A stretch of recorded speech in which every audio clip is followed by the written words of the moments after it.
मित्रों नमस्कार। अपने बीच भारतीय जनता पार्टी के माननीय राष्ट्रीय प्रवक्ता और सांसद डॉक्टर सुधांशु त्रिवेदी जी आपको संबोधित करेंगे। भ्रष्टाचार का दंश झेल रहे दिल्ली के भारतीय जनता पार्टी के प्रदेश अध्यक्ष माननीय वीरेंद्र सचदेवा जी भी आपको संबोधित करेंगे। मेरा विनम्र निवेदन है माननीय सुधांशु जी से कि आपको संबोधित करें।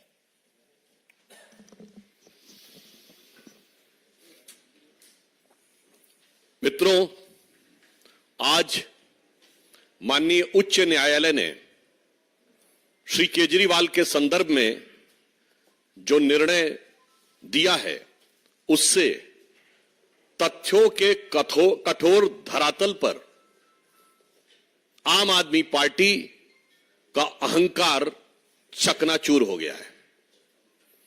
स्वघोषित कट्टर ईमानदार का किरदार धारदार तथ्यों के साथ पूरी तरह तार तार हो गया है। यह सामान्य बात नहीं है।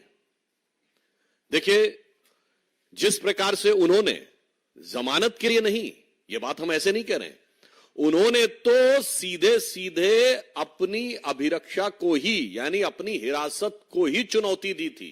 अहंकार यह था कि मुझे छूट नहीं चाहिए, मुझे दूसरे को गलत साबित करना, इसलिए मैंने कहा कि वह अहंकार चूर चूर हो गया है। क्योंकि माननीय न्यायालय ने जो अभी मीडिया में प्राप्त सूचना उसके अनुसार यह बिंदु स्पष्ट कहा है, court clarifies that the petition is for deciding the arrest is illegal।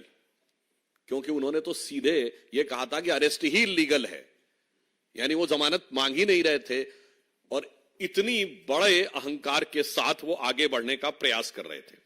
दूसरा विषय बहुत स्पष्ट मैं आपके सामने उद्धृत करना चाहता हूं। Material collected by the ED reveals that the Kejriwal conspired was involved in formulation of excise policy।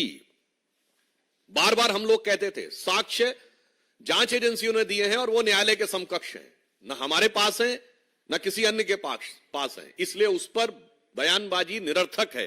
स्पष्ट रूप से कोर्ट कह रहा है कि जो साक्ष्य दिए गए उससे प्रतीत होता है कि वह नीति बनाने में बाकायदा कंस्पायर्ड द एक्साइज पॉलिसी, और फिर लिखा हुआ है was involve in the formulation of the excise policy and use the proceed of crime, यानी वो नीति निर्धारण में मुख्य कर्ता धर्ता थे और उससे प्राप्त चीज को अवांछित आपराधिक चीजों में प्रयोग किया गया।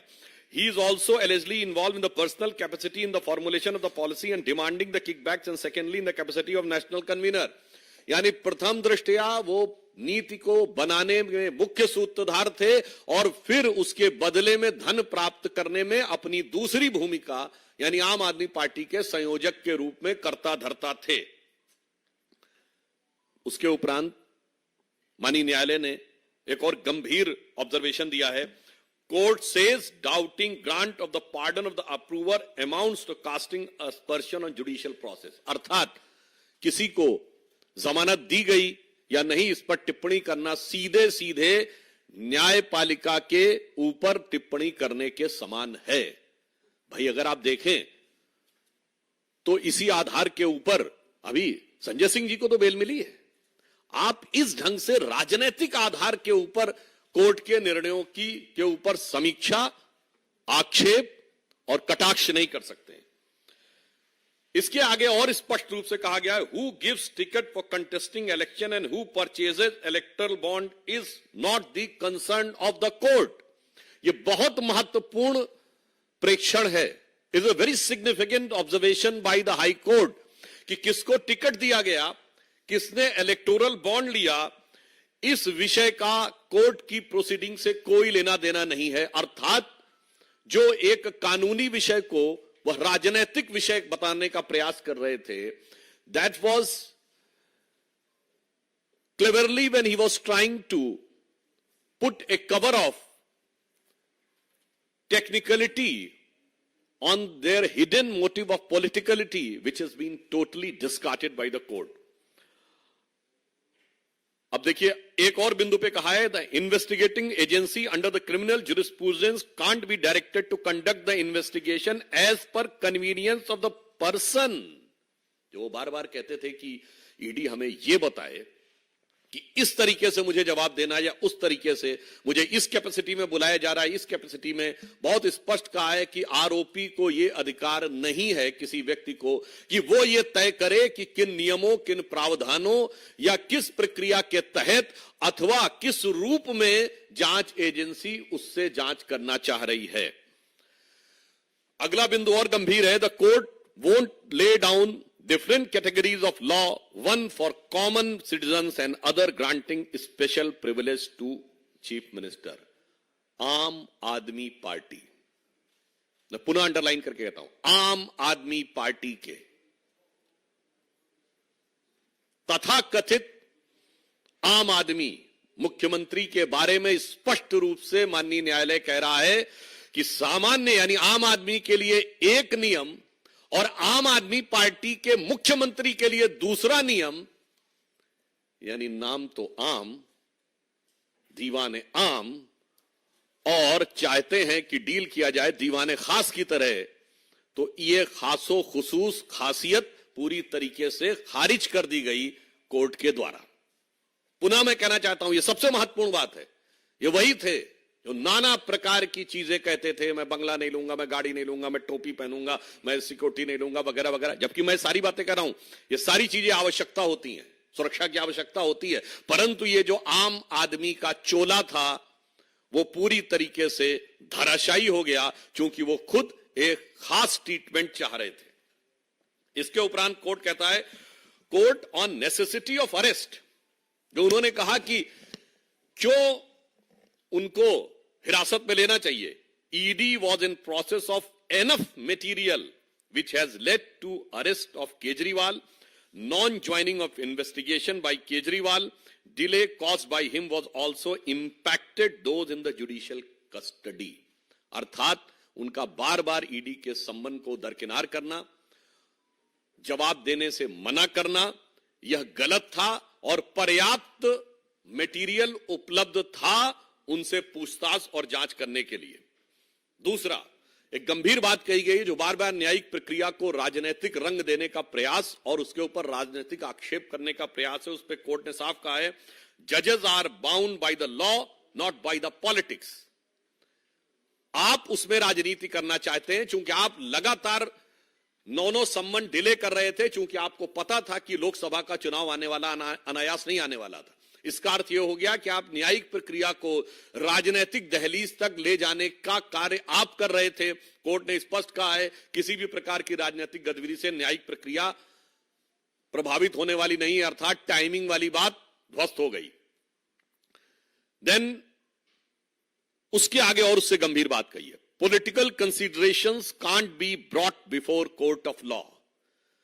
जो इस प्रकार की बात कहना कि चुनाव आ रहा है, वैसे तो ये लोग इस बात के बड़े आदतन शरारती हैं।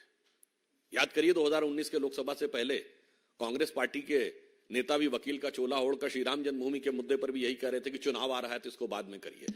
आज भ्रष्टाचार के मुद्दे पे चुनाव आने की बात पे कही तो कोर्ट साफ साफ कह रहा है कि किसी भी प्रकार का राजनैतिक संदर्भ न्यायालय के समक्ष देना उचित नहीं है।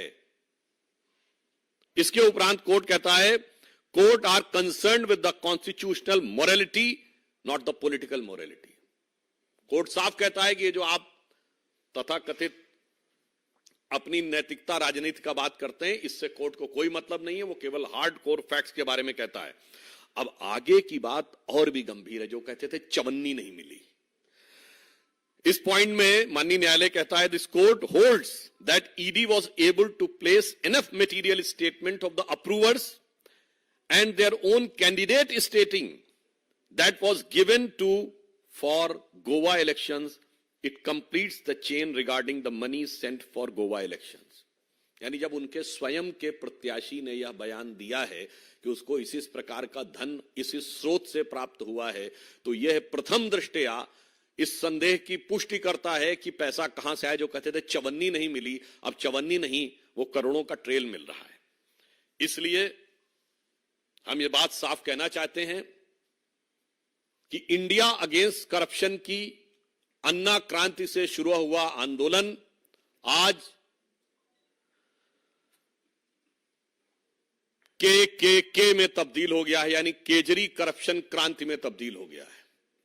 एक दशक के अंदर इतना बड़ा पराभव संभवतः भारत की राजनीति में कभी देखने को नहीं मिला होगा। और इसी के साथ एक बात और साफ हो गई है कि ये तथाकथित इंडी गठबंधन के नेताओं ने उसी रामलीला मैदान में जहां इंडिया अगेंस्ट करप्शन की क्रांति हुई थी, वहां जिस करप्शन को लेकर रैली की थी, अब साफ हो गया कि केजरीवाल जी विगत 30-35 वर्षों से जेल के अंदर बाहर जाने का जो क्रम चल रहा था, वो तमाम नेता श्री लालू प्रसाद यादव जी से लेके शिबू सोरेन जी से लेके डीएमके के नेता करुणानिधि कनिमोझी ए राजा से लेके अन्य नेताओं से रत्ती भर भी अलग नहीं हैं।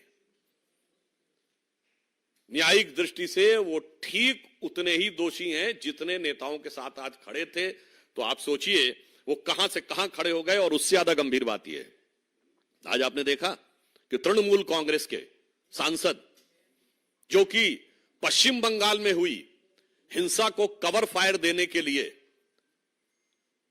चुनाव आयोग के पास गए थे, तो उनको बचाने के लिए ये मौसेरे भाई आम आदमी पार्टी वाले उनको कवर फायर देने के लिए गए थे। अर्थात इन पार्टियों का चेहरा और चरित्र पूरी तरीके से उजागर हो गया है, जब यह साफ साफ कहा जा सकता है कि आज जो कुछ हुआ है इसने भारत की राजनीति में जन सामान्य के लिए और भारत के प्रबुद्ध नागरिकों के लिए एक प्रश्न छोड़ा है कि कई बार ये नई राजनीति के प्रयोग का छलावरण लेकर जो लोग आते हैं, उनकी अंदरूनी हकीकत क्या होती है, यह पूरी तरीके से आज साफ साफ सबके सामने आ गया है। अब स्पष्ट रूप से इस विषय को लेकर, चूंकि श्री केजरीवाल जी दिल्ली के मुख्यमंत्री हैं, तो इस संदर्भ में हमारे साथ सचदेवा जी जो दिल्ली के प्रदेश अध्यक्ष हैं, वो इस संदर्भ में अपना विचार रखेंगे। धन्यवाद भाई साहब। भूल गए केजरीवाल कि जिंदगी में जब आप चोरी करते हैं तो उससे कई गुना ज्यादा आपको उसी जिंदगी में चुकाना पड़ता है। आज दिल्ली के करोड़ों लोगों की तरफ से हर दिल्ली वाला एक ही सवाल पूछ रहा है कि केजरीवाल, तुमने दिल्ली को शर्मसार किया है। एक दिल्ली वासी होने के नाते ये दर्द हमारे दिल में झलकता है कि जो दिल्ली देश की राजधानी है, जो दिल्ली पूरे विश्व में, पूरे भारत में सबके आकर्षण का केंद्र है, वो दिल्ली आज इसलिए कलंकित है क्योंकि उस कलंक की गाथा अरविंद केजरीवाल ने लिखी है। दिल्ली को लूटने का काम किया है।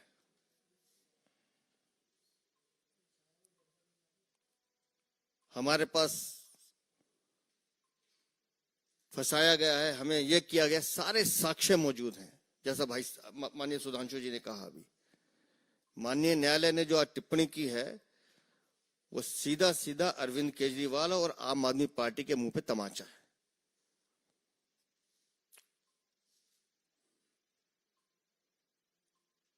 इनके कारनामों ने दिल्ली को शर्मसार किया है।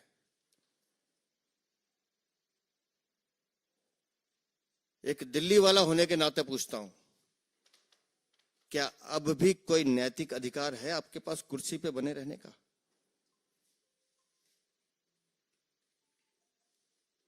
आज जिस तरह से माननीय न्यायालय ने पूरा सच आप सबके सामने रख दिया है, उसके बाद कोई नैतिक अधिकार है आपके पास कि आप कुर्सी पे बने रहें?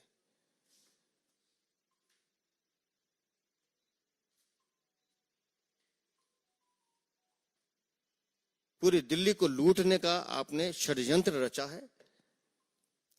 उन हजारों मां बहनों की हाय आपको लगी है अरविंद केजरीवाल, जिनके बच्चों को तुमने नशे में धकेलने का काम किया, जिनको पानी की जगह शराब की बोतल पकड़ाने का काम किया। हम मिले हैं उन माताओं बहनों से जिनके परिवार के लोग नशे में झूमकर आके उन पे हाथापाई करते थे, मारपीट करते थे। मुकदमे दर्ज हुए उन माताओं बहनों के खिलाफ भी, जो इसके खिलाफ आंदोलन कर रही थी। क्या जवाब देंगे ये लोग?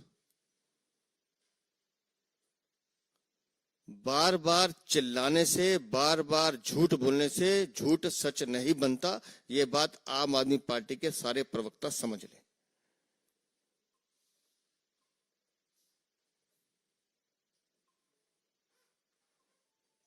शराब नीति घोटाले में किकबैक लिया गया है, कमीशन खाई गई है, अरविंद केजरीवाल दलाली खाई गई है।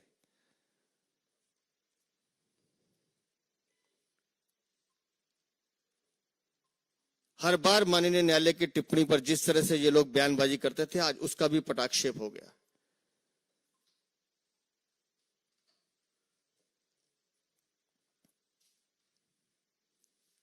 पूरी दिल्ली को दगा देने वाले, दिल्ली की जनता को धोखा देने वाले, दिल्ली को लूटने वाले अरविंद केजरीवाल, तुम्हें और तुम्हारी पार्टी को दिल्ली के लोग माफ नहीं करेंगे।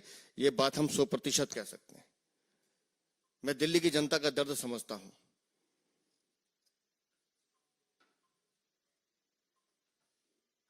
लोग जानते हैं कि लोगों को क्या दिक्कत है।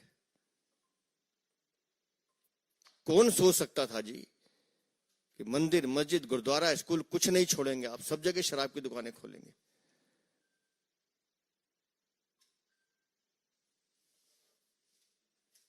हम सब ने पढ़ा है, महात्मा गांधी लिख के गए कि शराब शरीर और आत्मा दोनों का नाश करती है।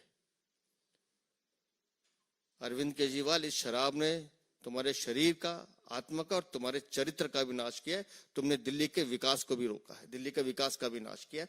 ये दिल्ली वाले तुम्हें कभी माफ नहीं करेंगे।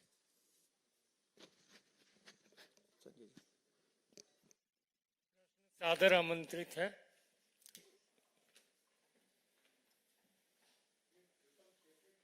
नीरज पांडे जी।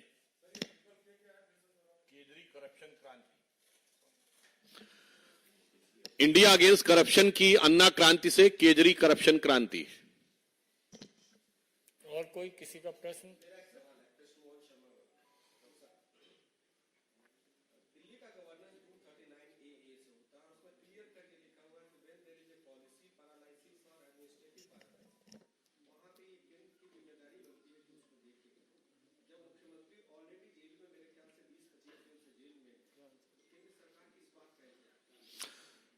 पहले तो इसके दोनों उत्तर देता हूं, नैतिक और संवैधानिक।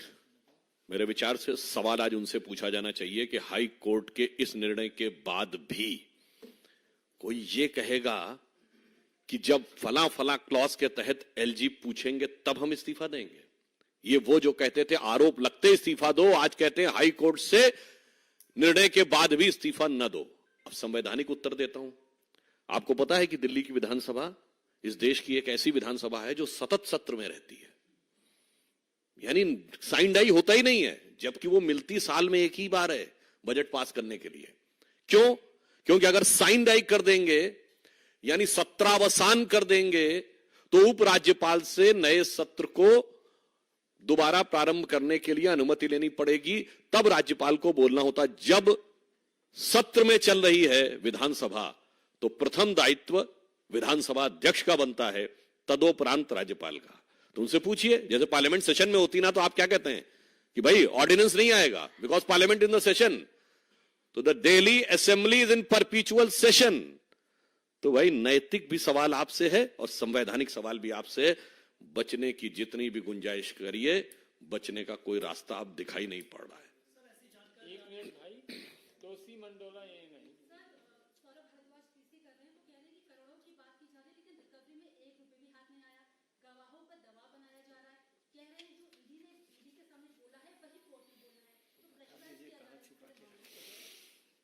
देखिए, कोर्ट ने आज बहुत स्पष्ट कहा है कि जो बयान दिए गए हैं वो कोर्ट के सामने दिए गए बयान हैं, तो वो पूरी तरीके से वैलिड है। और पुनः मैं कह रहा हूं, यही सब तो बातें कहते थे। अभी जो मैंने आपको ऑब्जर्वेशन सुनाया उसमें क्या है कि उनका कहना है कि they are having enough evidence, यानी पर्याप्त साक्ष्य और मटेरियल मौजूद है इस बात पर विश्वास करने के लिए कि वो इन्वॉल्व थे। और कहां रखा है उस पे तो मैं कहना चाहूंगा यही तो पता लगाना है। क्योंकि मैं ऑन द मतलब एक दूसरे ढंग से कहूं, टीवी पर आकर यह कहा गया था ना कि केजरीवाल जी जेल में चले गए, उनका शरीर जेल में है पर आत्मा आप लोगों के साथ है। मुझे लगता है हो सकता है वो आत्मा तो उस पैसे की रक्षा तो नहीं कर रही है आसपास कहीं, जिसकी वजह से उस तक पहुंचना थोड़ा मुश्किल नजर आ रहा है। Mohit Bhatt Times Now. Sudhanshu sir, the focus of Aam Aadmi Party's reply to your PC and what has happened in court is about that how witnesses were being harassed, though court has made strong observations on that. They are again saying that witnesses were forced to change their statement just to frame Arvind Kejriwal, and they are again attacking BJP. I think with a clear-cut indication in verbatim I have read in front of you in which the court has categorically said two things. Number one, the statements were in front of the magistrate, so it was in front of the court. Number two, they were having enough evidence and they are having enough references to prove that Kejriwal ji was, you can say, pivotal in making the policy and getting the kickback. So I think, again, जिसे कहते हैं, मतलब इसको मैं जब तक निर्णय ना आ जाए तो मैं शब्दशः न लिया जाए, पर एक कहावत होती है, चोर चोरी से जाए हेरा फेरी से न जाए। तो मुझे लगता है कि आम आदमी पार्टी को अब कम से कम इस निर्णय के बाद इस प्रकार के अनर्गल बयान देने से बाज आना चाहिए। हाईकोर्ट के निर्णय से आम आदमी पार्टी सहमत नहीं है और ऐसी जानकारी मिल रही है कि वो इस निर्णय को सुप्रीम कोर्ट में चुनौती देने के लिए जा रहे हैं। और एक सवाल साथ में लगता हुआ पूछना चाहता हूं कि इस वर्डिक्ट आने से पहले ही सौरभ भारद्वाज ने कहा था कि हमें हाई कोर्ट से बहुत ज्यादा उम्मीद नहीं है, तो ऐसा उनका पूर्वानुमान इस पर क्या? देखिए, इसीलिए कोर्ट ने बहुत साफ कहा है कि न्यायालय पर राजनीतिक टिप्पणियां मत करिए। और आपने सहमत की बात कही, इतनी बड़ी लानत मिलने के बाद आपको लगता है कि सहमत होने की जहमत वो उठा सकते थे? तो जो कुछ हो रहा है ये इनएविटेबल था, ये अवश्यंभावी था। परंतु आज मैं कहता हूं, अगर वही कोर्ट संजय सिंह को बेल देता है तो लोकतंत्र की विजय है, और वही कोर्ट केजरीवाल जी को दोषी मानता है तो लोकतंत्र समाप्त है। वही कोर्ट यदि इलेक्टोरल बॉन्ड पे वो निर्णय देता जो उनके अनुकूल लगता है तो लोकतंत्र की विजय है। वही कोर्ट अगर चंडीगढ़ पे वो निर्णय देता है जो उनको अच्छा लगता है तो लोकतंत्र की विजय है। वही कोर्ट राहुल गांधी की सदस्यता बहाल करता है तो लोकतंत्र की विजय है। और वही कोर्ट आपको दोषी सिद्ध करता है तो ये कहते हैं कि हमारा अनुमान ऐसा था। वैसे उनके अनुमानों पे क्या क्या कहा जाए, वो तो खैर अनुमान उनके 13 साल से सुनते आ रहे, परंतु मुझे लगता है ये राजनीतिक क्षेत्र में नैतिक निर्लज्जता की पराकाष्ठा है। This is nothing but the height of hypocrisy in politics if this type of statement and such a selective comment on the various judgement of the court. Himanshu Republic.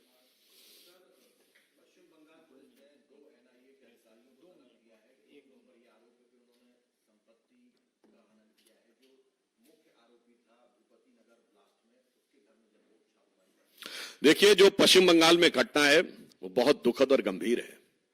Diamond harbour क्षेत्र में जिस प्रकार से हिंसा हुई है और जिस विषय का आपने उल्लेख किया है, बहुत गंभीर बात यह है कि उतने बड़े ब्लास्ट के आरोपियों में को जब गिरफ्तार करने के लिए एनआईए की टीम जाती है तो पहले ईडी पे हमला हो चुका होता है और अब एनआईए पे हमला होता है। यह संविधान बचाने के लिए है कि संविधान नष्ट करने के लिए है? उसके बाद मुख्यमंत्री किस प्रकार का बयान देती हैं कि साहब वो आधी रात में आए थे बगैर पुलिस को बताए हुए, जबकि मिदनापुर पुलिस के एसपी ने साफ कहा कि वो सवेरे आए थे, पुलिस को बता कर गए थे। दूसरा पॉइंट वो कहती है महिलाओं के साथ दुर्व्यवहार हुआ, जबकि वहां पर वीडियो फुटेज अवेलेबल है कि उसके साथ महिला पुलिस थी। और उससे ज्यादा दुखद यह है, ये ममता जी की निर्ममता की पराकाष्ठा है कि वो कहती वो चॉकलेट बम था। जबकि उसमें जो शव के टुकड़े हैं वो कई 100 मीटर दूर तक मिले, जिसमें उनका एक कार्यकर्ता भी मारा गया है।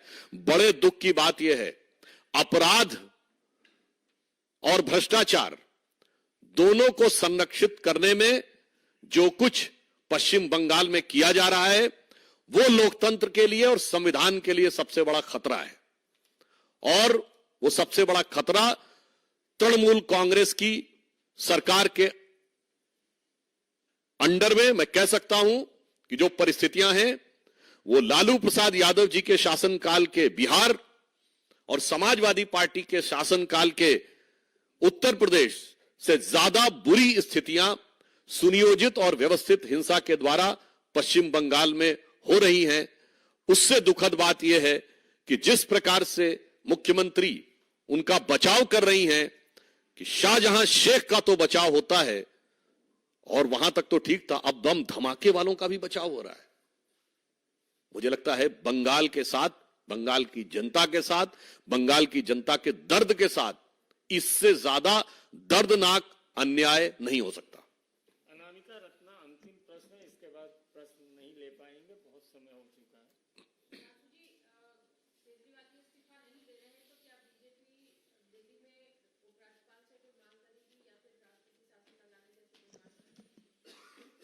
निर्णय अभी अभी आया है, जरा देखें तो कि अभी उनके मन में क्या है। मतलब उनके दिल की हसरत में अभी अपनी कितनी और फजीहत कराना लिखा है, जरा इसका नजारा कर लें, उसके बाद आगे का निर्णय लिया जाएगा।